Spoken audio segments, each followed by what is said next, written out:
from Toronto to talk about flute embouchure. And honestly, the timing could not have been any better because next week I'm planning to talk about breathing well and deeply, and then using your air efficiently.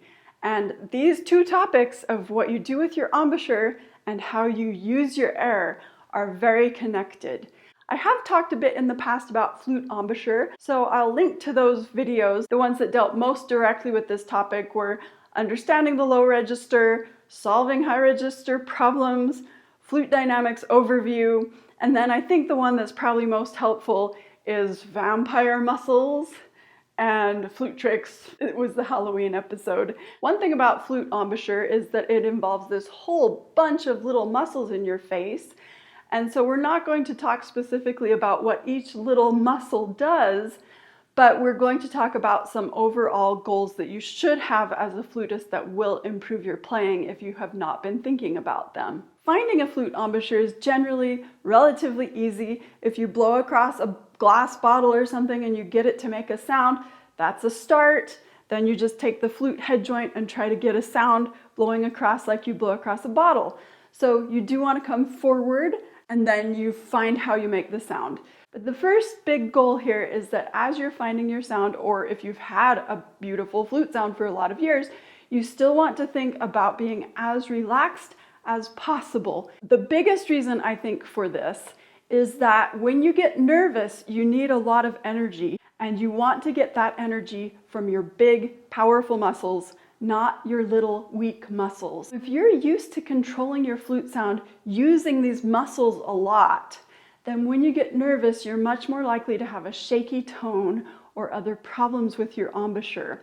If you're relying on your big abdominal muscles and using your support muscles and keeping these little muscles as free as possible, then when you get nervous, your body will be able to find the energy from those low, powerful muscles. Aside from the fact that these are little weaker muscles that we're using, the other reason to think of keeping them nice and relaxed is that we get much better resonance the more we relax everything, because then things can vibrate, the sound can be more full and beautiful. And this is especially true the closer we come to where the sound is actually made. If you look back at my video on flute resonance, I talk about keeping open inside your mouth and your throat, keeping all these cavities open, your sinus cavities. But you also should have lips that are not too firm so that you can get more resonance.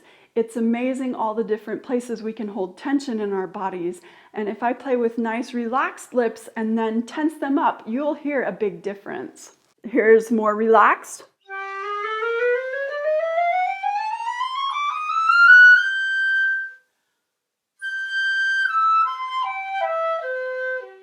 And here's if I tighten them up and just keep them tense.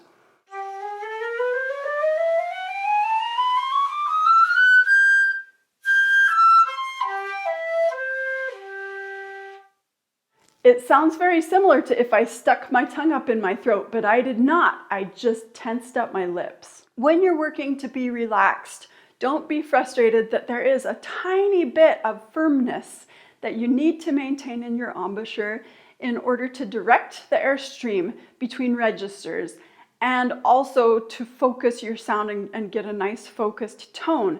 However, we all tend to overdo it. Once you've found that you can aim the air differently for your different registers, more down into the flute for the low register, more straight across for the high register, you want to check in and see just how much you can get rid of any extra tension. Tell yourself that you're completely relaxed. You don't want to feel any tension. You want to trust your mouth to just do the minimum amount that's required. The second big goal that we have for embouchure is very related to the first. One of the easiest ways to relax is to think of coming forward. So if you think of saying ooh, or you think of puckering, or you think like, you're a fish, we want that kind of embouchure when we play. And for most people, this makes nothing but sense, except flutists are very tempted to smile in the low register, and for good reason. Because when you're in the high register, you need a little tiny hole between your lips. We call that hole the aperture. So your aperture needs to be round and small.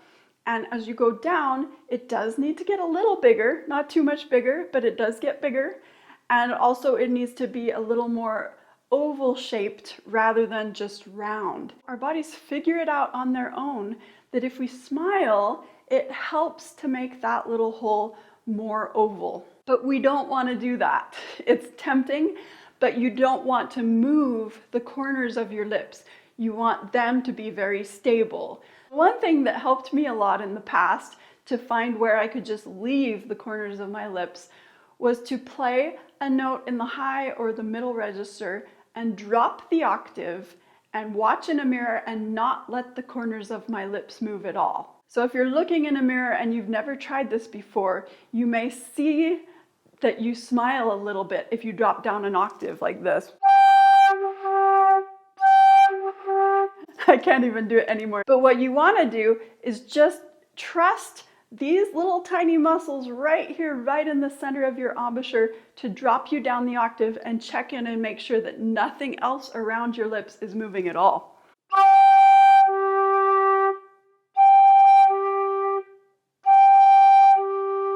Some people even think of frowning in order to avoid going into a smile, but really we want all these little muscles involved making your embouchure to be as forward and relaxed as possible. Going along with this idea to be very forward is that we also want to have the goal to be as symmetric as possible with our embouchure. Now, the flute is an extremely asymmetric instrument. We're never going to be perfectly symmetrical when we play, and that's fine. And your lips will be a little affected by the fact that your flute is all over here on your right. But we still want to have that goal.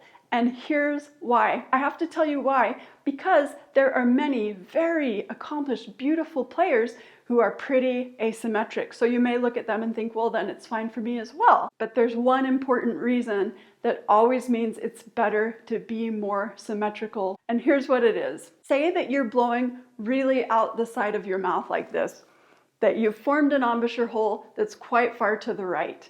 It's more rare to be to the left. Most people, even if it's just a tiny bit asymmetric, move a little bit more towards the flute, towards the right. But if you're far off to the right, then you might find a beautiful sound. You might be just fine as far as your tone. But the issue is you're still going to blow symmetrically. Your air is still going to go straight out that way. And if you're channeling it to the right or to the left, it's just not going to work as well. And even more importantly, your tongue is still going to go straight forward. When you articulate, when you say ta, ta, ta, that's a very symmetric spot. It's right behind your front teeth. You can't tongue far off to your right and get a really clear, beautiful articulation.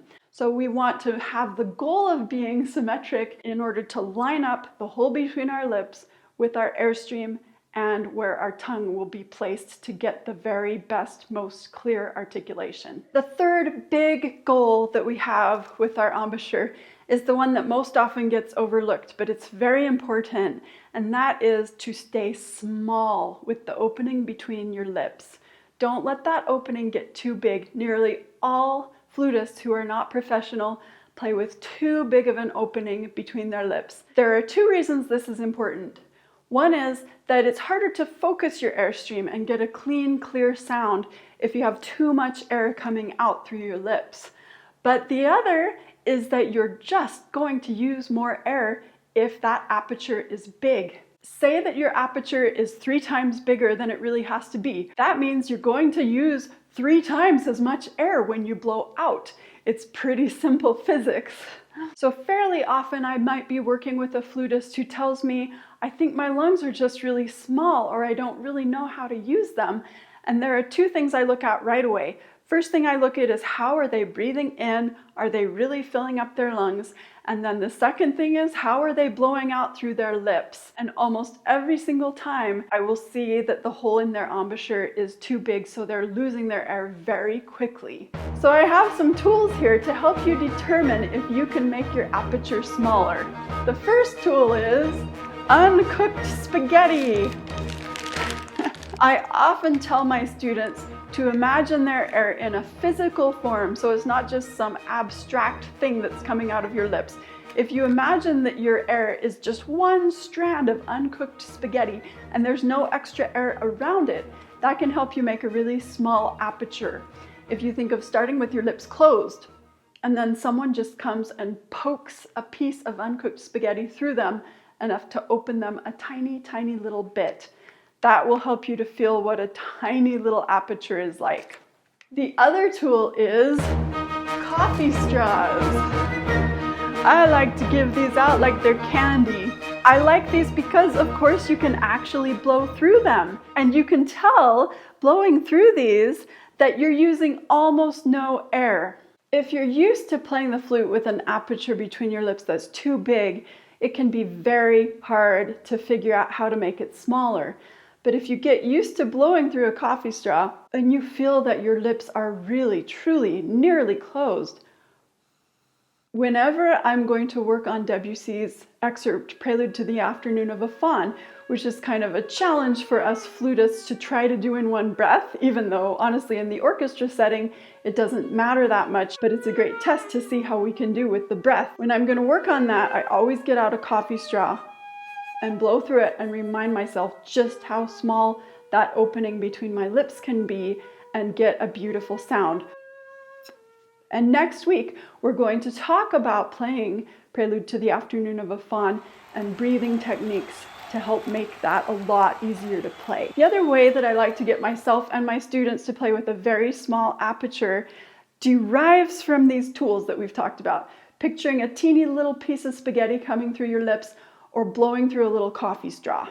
It's using what I call the P articulation, and I've talked about this briefly in some other episodes. If you put your flute up to play and your lips are closed, you don't articulate with ta or da or ka, you let your lips articulate with pa, and you barely open them so that just a little stream of air comes out. This is a great place to think about that little piece of uncooked spaghetti, that if you tell yourself it's just one strand of hard spaghetti that's coming through your lips and no extra space around it, you can keep a really tiny aperture.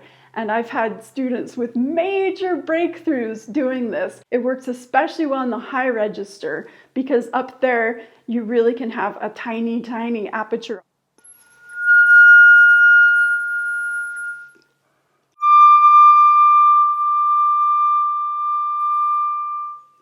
I believe that as flutists, one of the biggest reasons that we're tempted to open this aperture too much is that we've been taught to open everything in our mouths and throats if we have a good teacher. So we're doing all these things to open up inside, but it might sympathetically open this hole too much. Think relaxed and forward lips, but think very small hole here. So next week, we are going to talk about Prelude to the Afternoon of a Faun. We could talk about Prelude to the Afternoon of a Faun for hours, honestly, but we're simply going to deal with it as a breathing exercise.